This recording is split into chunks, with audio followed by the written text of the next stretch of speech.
Breaking news మీరు చూస్తున్నారు. కాకినాడ జిల్లా సామర్లకోటలో ట్రిపుల్ మర్డర్. శనివారం అర్ధరాత్రి వేళలో వాళ్ళ ఇంట్లో, మాధురి ఇంట్లో ముగ్గురు, తల్లి ఇద్దరు బిడ్డలు దారుణ హత్యకు గురయ్యారు. మరి నైటు తన భర్త ధనుంజయ్ అనే వ్యక్తి ప్రైవేట్ డ్రైవర్ గా పనిచేయడం జరుగుతుంది. రోడ్డు రవాణా శాఖలో ప్రైవేట్ గా పనిచేయడం జరుగుతుంది. మరి నైటు అంతసేపు ఉన్న వ్యక్తి నైటు వెళ్ళిపోయిన తర్వాత, వర్క్ వెళ్ళిపోయిన తర్వాత శనివారం నైట్ ఏం జరిగింది? అర్ధరాత్రి ధనుంజయ్ పొద్దున వచ్చి చూస్తే ఒకటే గదిలో కుమార్తె, భార్య వింత జీవులా పడున్నారు, రక్తపు మడుల్లో పడున్నారు. బలమైన వస్తువులతో తలమైన కొట్టినట్టు పోలీసులు గుర్తించి చెప్పడం జరుగుతుంది. మరి తనకి ఏం అర్థం కాని పరిస్థితి. పోలీసులు కంప్లైంట్ ఇచ్చిన తర్వాత, పోలీసులు విచారణకు వచ్చిన తర్వాత ధనుంజయ్ కాల్ డేటాను కానీ, మాధురి కాల్ డేటా కూడా చూసిన తర్వాత ఇంకొక విషయం ఏంటంటే, అర్ధరాత్రి, శనివారం అర్ధరాత్రి ఆ ఏరియాకి సంబంధించిన ఒక వ్యక్తి ఎవరి అనుమానాస్పదంగా తిరగడం జరిగింది. తను ఎవరో కాదో సురేష్ అనే వ్యక్తి పాలకొల్లులో పోలీసులు పట్టుకున్నట్టు తెలుస్తుంది. సో మరి తనే చంపాడా, సురేష్ అనే వ్యక్తి చంపాడా, లేకపోతే ధనుంజయ్ చంపాడు?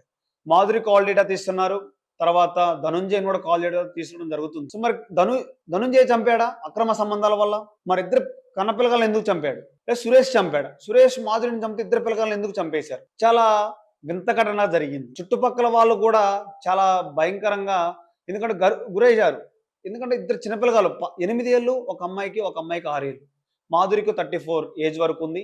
సో మరి సురేషే ఆ నైట్ పూట ఆ సీతారాం నగర్లో వాళ్ళున్న ఏరియాలో తిరగడం జరిగింది. సీసీ ఫుటేజ్ లో కూడా మన పోలీసులు చెప్పడం జరుగుతుంది. మరి సురేష్ నిందితుడిగా ఇప్పుడు గుర్తించడం జరుగుతుంది. మరి ధనుంజయ్ ఏమన్నా ఊరు వెళ్ళడం వల్ల ఏమైనా అక్రమ సంబంధాలు పెట్టుకోవడం జరిగిందా? కేవలం ఇది అక్రమ సంబంధం వల్ల జరిగిందా? మరి ఇద్దరు పిల్లగాళ్ళు, ఆ చిన్న పిల్లగాళ్ళు ఎందుకు చంపారు? బలమైన వస్తువులతో తలమేం కొట్టడంతో అక్కడికక్కడే చనిపోయారు. మరి ధనుంజయ్ నైట్ వెళ్ళి తెల్లవారుజామున వచ్చే టైంలో ఎంత పిలిచినా తన భార్య గేటు తీగిపోవడంతో గేటుకి తాళం వేసినట్టు గుర్తించి ధనుంజయ్ పహారీ గోడ దూకి ఇంటికి వెళ్ళిన తర్వాత, లోపలికి వెళ్ళి డోర్లు పగల కొట్టుకుని వెళ్ళిన తర్వాత ఒకటే గదిలో ముగ్గురు, ఇద్దరు పిల్లలు, తన భార్య చనిపోయినట్టు చెప్తున్నారు. రక్తపు మడుగుల్లో పడున్నారు వాళ్ళు.